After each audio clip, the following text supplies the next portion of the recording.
Olá, o Justiça em Questão de hoje vai falar sobre os crimes cibernéticos, delitos que estão cada vez mais sofisticados e com maior abrangência.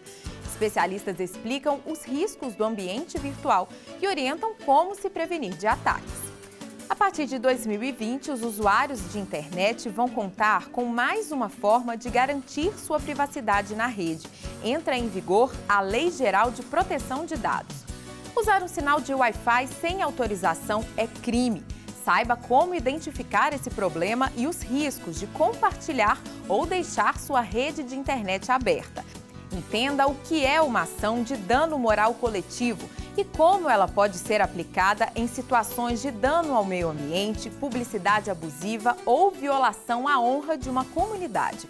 Veja ainda, as novas regras do cadastro positivo já estão valendo. Dados dos consumidores serão repassados por empresas a birôs de crédito e vão servir de base para identificar os bons pagadores. Fique com a gente, nossa edição começa agora.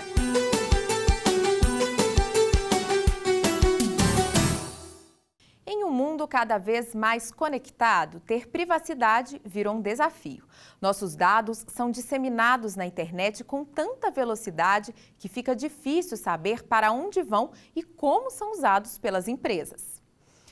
Mesmo tomando precauções, empresas, órgãos públicos e o usuário comum estão sujeitos a ataques na internet, os chamados crimes cibernéticos. Saiba mais sobre as novas modalidades desses delitos, os riscos que oferecem e como se prevenir deles. Os funcionários desta clínica médica ficaram sem saber como agir quando perceberam que os cadastros de centenas de pacientes haviam desaparecido dos computadores. O sistema foi invadido por hackers e as informações foram sequestradas pelos criminosos. E recorremos então a um backup de todo o material que acontece e acontecia de forma diária. Para nossa surpresa, no backup também não existia nada mais arquivado. E no backup existia uma mensagem específica que nos direcionava para um endereço na internet, na Deep Web, e ali já se falava de uma solicitação de resgate. Os donos da clínica acharam melhor não pagar o resgate. Por isso, a equipe precisou refazer a agenda de pacientes. Nós tínhamos alguns dados guardados no consultório, mas que foi um trabalho mais manual, que demandou muito mais tempo para identificar e conseguimos contactar esses pacientes de forma satisfatória até compor uma nova agenda desses pacientes. Nesta empresa de perícias aconteceu um problema parecido. 2.000 arquivos foram criptografados e o trabalho de 45 dias foi perdido junto com o material. Nós estamos tendo um grande trabalho em refazer o trabalho nosso. A gente trabalha com prazos, trabalhamos para várias empresas, damos assistência no Brasil todo e são processos vultuosos, de 50 milhões, 70 milhões. Tivemos que contratar mais pessoas, mais ou menos 4 funcionários tivemos que contratar aí por uns 3 meses para a gente conseguir atender a demanda e o cliente.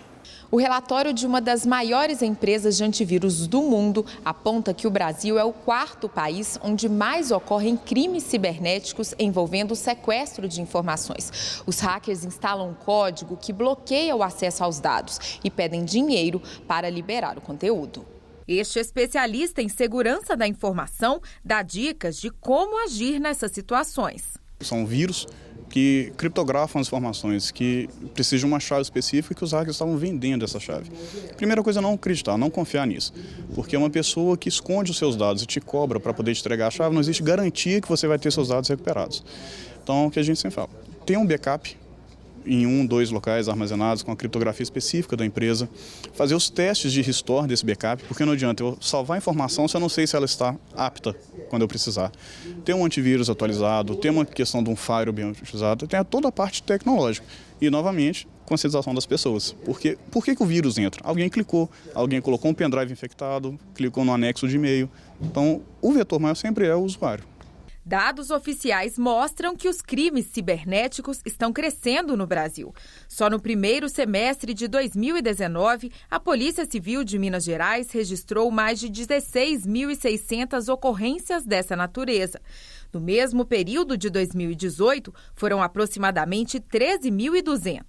Os ataques mais comuns são a contaminação de computadores com vírus, os roubos de informações e as fraudes de dados, além de acessos não autorizados. Este advogado explica que até 2012 não havia legislação específica para tratar de crimes cibernéticos. A Lei 12.737, chamada de Lei Carolina Dickmann, definiu punições para quem invade dispositivos eletrônicos. Quando eu falo dessa lei, eu estou falando de tipos penais específicos para o crime cibernético, e todos eles giram em torno de invadir algum dispositivo ou invadir alguma plataforma, basicamente violar um dispositivo de segurança ou um sistema de segurança para ter acesso a informações que eu não deveria ter acesso. E o que eu faço com essas informações depois? Se eu divulgo, se eu uso indevidamente, se eu vazo. A gente tem penas que variam de 3 meses a 1 ano, conforme for o caso. Essa pena pode ser ampliada dependendo da vítima. Então, por exemplo, se a vítima for o presidente da República ou o presidente do STF, a gente passou muito perto disso com o caso do Sérgio Moro, mas não era um tipo previsto especificamente, mas aí nós estamos falando de prisão, tá? Aí é crime mesmo. Para o desembargador Wilson Benevides, o combate aos crimes cibernéticos fica mais difícil quando ultrapassa as fronteiras nacionais, já que as regras mudam de acordo com a legislação de cada país. Então a criminalização ela não se mostra eficiente em grande parte dos casos. O que haveria é que ter um outro repensar da internet. Ela deve ser um ambiente aberto, um ambiente de liberdade, mas um ambiente com regras mais claras, mais explícitas e mais rígidas com relação à criminalidade. E que isso fosse um consenso no mundo.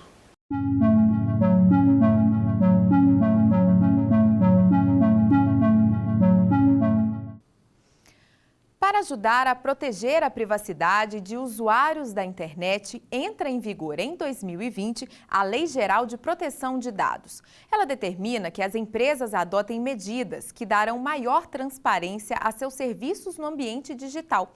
Confira na reportagem. Isabela levou um susto quando descobriu um perfil falso no Facebook com o nome dela. Eu falei, poxa vida, é um perfil igual o meu, poxa, o que eu vou fazer e tal. Aí eu abri esse perfil e vi as minhas fotos. Aí eu fiquei mais nervosa ainda. Para resolver o problema, a estudante teve que fazer uma denúncia na própria rede social. Ela também avisou aos amigos e fez um boletim de ocorrência. Demorou um dia até o perfil ser apagado.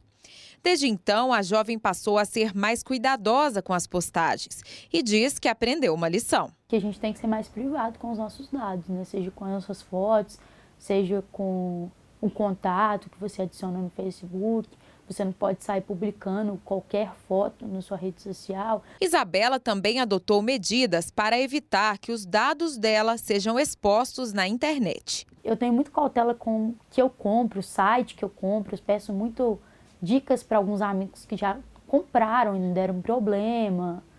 E com celular mesmo, às vezes passar dados no celular, tipo, vamos fazer a inscrição de um curso, passa um CPF, passa o telefone. Aí eu procuro saber, pego o nome da escola, pego o telefone do lugar, ligo para lá para saber se é realmente aquilo ali, para passar os dados. No ano que vem, entra em vigor uma lei que tem o objetivo de proteger os dados pessoais dos usuários na internet. A legislação vai proibir o uso indiscriminado das informações obtidas por meio de cadastros e garantir ao cidadão o direito de saber como e onde esses dados vão ser usados. A Lei Geral de Proteção de Dados entra em vigor em agosto de 2020 e cria regras sobre os processos de coleta, armazenamento e compartilhamento das informações. Este advogado explica que a proteção é importante, porque hoje os dados pessoais são fonte de lucro para as empresas. Os dados são o novo petróleo, é a nova forma de se fazer movimentar a economia. Por isso é que é necessário que nós pensemos realmente na proteção dessas informações. Se as empresas elas oferem um bônus muito grande, um lucro muito grande, elas têm que ter o ônus, elas têm que ter o dever de guarda, de sigilo, de ferramentas próprias para o tratamento dessas informações. Isso não pode ser livre. O advogado também faz um alerta aos usuários. Enquanto a lei não entra em vigor, o cuidado com as informações precisa ser redobrado. Nós protegemos as nossas informações. Os meus segredos eu não conto para ninguém, fica comigo.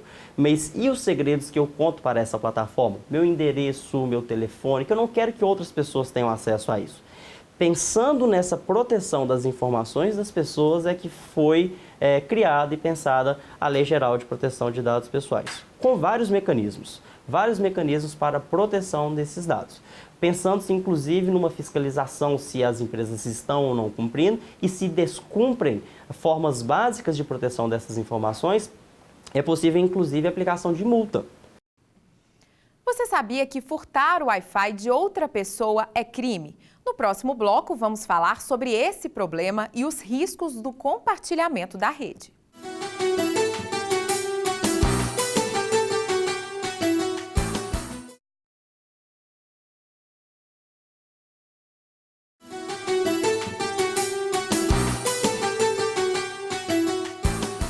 Estamos de volta com Justiça em Questão, programa do Tribunal de Justiça de Minas Gerais. O download está lento e a conexão ruim. Seu sinal de Wi-Fi pode estar sendo usado por outra pessoa sem a sua permissão. Essa prática é crime, podendo ser punida com multa e até prisão. Entenda mais sobre o assunto. Imagine chegar em casa e não conseguir assistir a um filme ou aquela série porque o Wi-Fi está muito lento. Se isso acontece com frequência, pode ter alguém usando a sua rede sem a sua permissão. Uma prática considerada crime. A Lei de Telecomunicações ela faz uma equivalência ao Código Penal, artigo 55, parágrafo 3º do Código Penal. O Código Penal ele prevê o crime de furto de energia elétrica. A Lei de Telecomunicações, no artigo 183, já prevê o crime de furto em rede de telecomunicação, seja ela por meio de rádio, qualquer meio eletromagnético, fibra óptica, por exemplo. Por outro lado, a pena da lei é de 2 a 4 anos, prevê a reclusão de 2 a 4 anos àquele que realiza o furto. Este especialista em redes alerta para alguns sinais deste crime. Você pode observar se as luzes do modem estão piscando demais com poucos equipamentos sendo utilizados. Tá? Então esse é o primeiro ponto. Okay? E o outro ponto, a gente teria que entrar na administração do ambiente para ter certeza do que está acontecendo. Que aí você tem que entrar na interface de administração do roteador para que a gente consiga verificar quantos equipamentos estão conectados. Quando acionar o técnico para verificar a irregularidade, anote o dia e horário em que observou os problemas.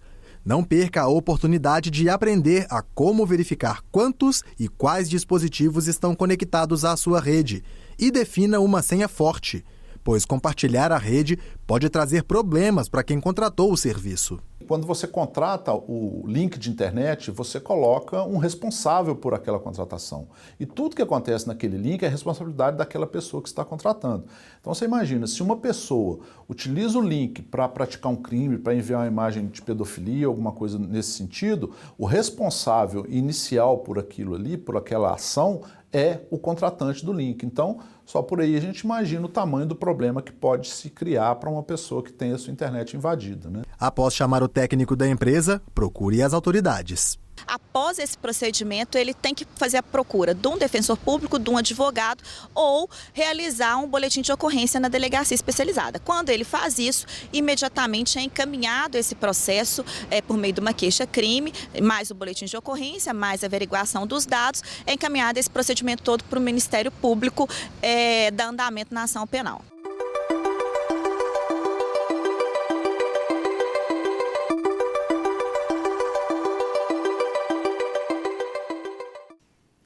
Quando se fala em indenização por dano moral, logo pensamos em um indivíduo que teve um direito violado. Mas você sabia que existe a ação de dano moral coletivo? Ela é aplicável a diversas situações. Veja na entrevista. Nós vamos conversar agora com o Dr. Rodrigo Pereira, que é advogado e professor universitário. Dr. Rodrigo, então vamos começar explicando o significado do dano moral coletivo. O dano moral coletivo é quando abrange toda uma coletividade, toda uma sociedade, um grupo de pessoas indeterminado, diferentemente do dano moral individualizado, em que cada pessoa vai ajuizar a ação em nome próprio. E qual que é o objetivo desse tipo de ação? O objetivo é simplesmente você dar esta ênfase à coletividade em virtude do caso prático que foi gerado e também e principalmente colocar não só a função reparatória e compensatória para esta comunidade, para essa coletividade, mas também a função desestimuladora, a função preventiva ou também denominada educativa, para demonstrar que aquele agente que cometeu o ato ilícito não cometa novamente, demonstrando que a sociedade não mais permite esse ato e que a sociedade como um todo vai, através desta ação coletiva, demonstrar para que, se ele cometer esse ato novamente, obviamente fazendo uma análise econômica, vai doer no bolso dele. Vamos dar alguns exemplos, então, de quando que o dano moral coletivo é devido? Como, por exemplo, questões ambientais, uma fábrica que venha poluir um lençol freático, uma empresa que venha fazer uma propaganda que possa gerar prejuízos a toda uma coletividade, enfim, casos em que toda uma coletividade, toda uma sociedade possa ficar prejudicado. Nós temos um caso clássico, que é aquele da pílula da farinha, né? A pílula anticoncepcional que veio com a farinha dentro. É um caso clássico, um caso típico que demonstra um prejuízo a toda uma coletividade, diferentemente de um X ou Y daquela pessoa, mas toda a sociedade.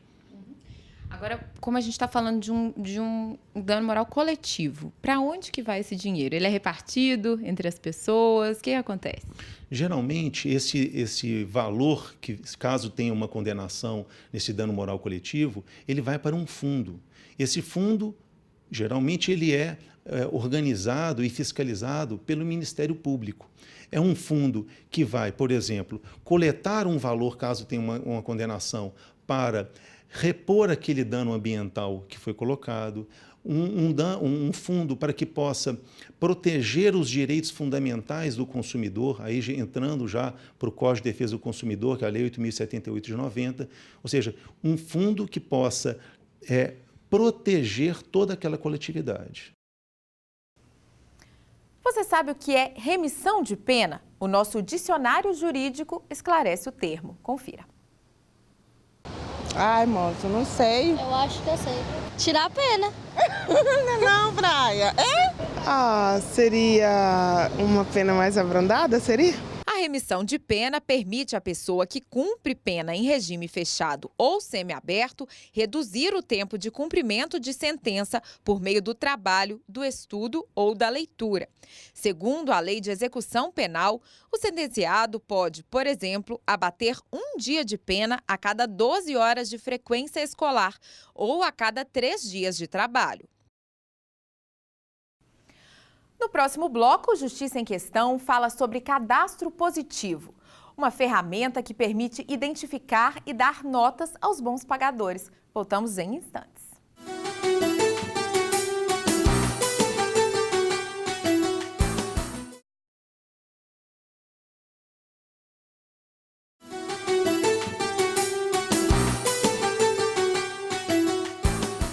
Você está assistindo ao Justiça em Questão. Veja agora as decisões que ganharam destaque no Judiciário de Minas Gerais. Noivos que tiveram sua festa de casamento arruinada por falta de energia elétrica vão receber R$21 mil da CEMIG Distribuição S.A. A 8ª Câmara Civil do Tribunal de Justiça Mineiro confirmou sentença da Primeira Vara Civil, Criminal e da Infância e da Juventude de João Pinheiro. O casal afirma que, na data do evento, a luz acabou e a CEMIG foi acionada. Contudo, o problema não foi sanado e os convidados foram embora. A empresa foi condenada a pagar por danos materiais e morais, mas recorreu. A relatora, desembargadora Ângela de Lourdes Rodrigues, considerou que a decisão era acertada. Segundo ela, o incidente prejudicou a comemoração e feriu a dignidade dos noivos, de seus familiares e amigos.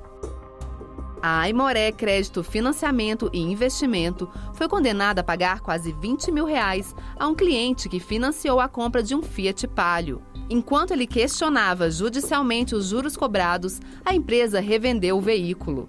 A pena representa a soma da multa contratual, indenização por danos morais e devolução das parcelas do financiamento que foram pagas.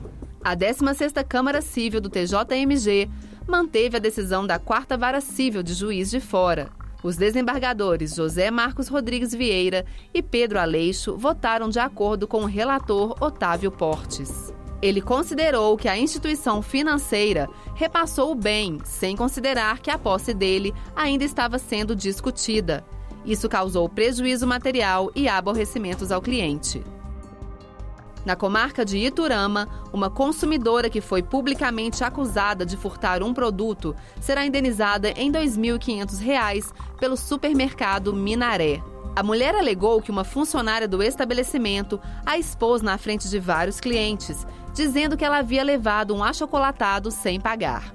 O supermercado sustentou que a abordagem da suspeita foi discreta, mas a cliente reagiu gritando e chamando a polícia. A decisão foi confirmada pelo Tribunal de Justiça de Minas Gerais. De acordo com o relator, desembargador Valdez Leite Machado, o supermercado passou dos limites, porque constrangeu a consumidora sem comprovar que houve furto. As desembargadoras Evangelina Castilho Duarte e Cláudia Maia seguiram o mesmo entendimento. Nosso assunto agora é o cadastro positivo. Dados de 137 milhões de consumidores passam a abastecer automaticamente birôs de crédito. Entenda quais os benefícios da iniciativa para consumidores e lojistas. Imagine um boletim escolar que traz as notas altas do aluno e também a pontuação das matérias em que foi reprovado. Fazendo uma comparação com o comércio, o já conhecido cadastro negativo mostraria apenas as notas vermelhas. Mas o cadastro positivo, que entrou em vigor no dia 9 de julho, mostra todos os resultados. Nesse primeiro momento, vão vir todas as informações financeiras. Então, cartão de crédito, banco, financiamentos e onde ele comprou a prazo em lojas. Nesse primeiro momento. No segundo momento, as contas de telefone, de luz, de água, são dessas concessionárias e dessas empresas que têm esse volume grande. Num terceiro momento, o próprio consumidor vai poder solicitar que outras contas entrem no cadastro positivo dele. Então, uma escola de um filho que ele paga em dia, o dentista que ele paga em dia, o médico. Cada conta paga em dia se transforma em pontos para o consumidor. A promessa é, quanto maior a pontuação, maiores as vantagens oferecidas. O comércio terá acesso a esses dados e, por meio deles, eles vão poder saber qual que é o score do consumidor, que vai de 1 a 1000. Quanto mais próximo de 1, pior o score. Quanto mais próximo de 1000, melhor. Isso significa que ele vai avaliar qual que é o risco de fazer o negócio com aquele consumidor, qual que é o risco de conceder um empréstimo mais alto, que juros ele vai colocar no empréstimo, como que ele vai fazer, o comerciante vai fazer um financiamento, em quantas parcelas e qual que é o juro, quais são os juros de cada parcela. Alguns lojistas acham importante saber os hábitos de consumo e de pagamento dos clientes. De certa forma, para quem vende, sim, é importante, porque a gente tem que saber para quem a gente está vendendo. Com certeza, né? Você sabendo que a pessoa é uma boa pagadora, né? Que ela anda em dia com as suas contas, é mais fácil de você vender com a certeza de que você vai receber aquilo que você financiou para o cliente. As informações são armazenadas por birôs de crédito, como SPC Brasil, Quod, Boa Vista e Serasa. O próprio consumidor pode consultar como anda a sua pontuação, pela internet ou indo pessoalmente a um dos postos de atendimento desses escritórios. Mas nas ruas nem todo mundo tem achado um bom negócio essa exposição promovida pelo cadastro positivo. Sim, até certo ponto, né? É certo eles saberem se é um bom pagador ou não. Para não entrar em fria, às vezes fazer uma venda à prestação ou não que você não conseguir pagar. Errado. Eu não acho certo. Se for para oferecer benefícios, sim. Um dos benefícios que o diretor da CDL enxerga como possível é a redução da taxa de juros. Hoje, uma grande parte desse custo da taxa de juros é inadimplência. Os bons pagadores hoje pagam pelos maus pagadores, então a taxa fica dividida para todo mundo. Com o cadastro positivo, você vai ter um equilíbrio dessa questão. A juíza destaca que a permanência do consumidor no cadastro é opcional. A pessoa pode requerer a exclusão da agência e a agência tem o prazo de 2 dias para descadastrá-lo. Ele pode conversar com a própria divulgadora dos dados.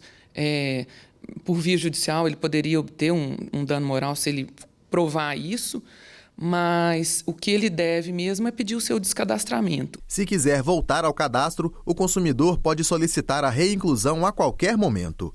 A expectativa é de que os consumidores queiram acumular o máximo de pontos, mantendo as contas em dia, diminuindo os índices de inadimplência. E a gente crê, na nossa previsão, é que nos próximos 10 anos tenhamos uma movimentação financeira em cima do cadastro positivo em torno de R$1 trilhão, que vai gerar muito dinheiro na economia, vai gerar emprego e fomentar o desenvolvimento.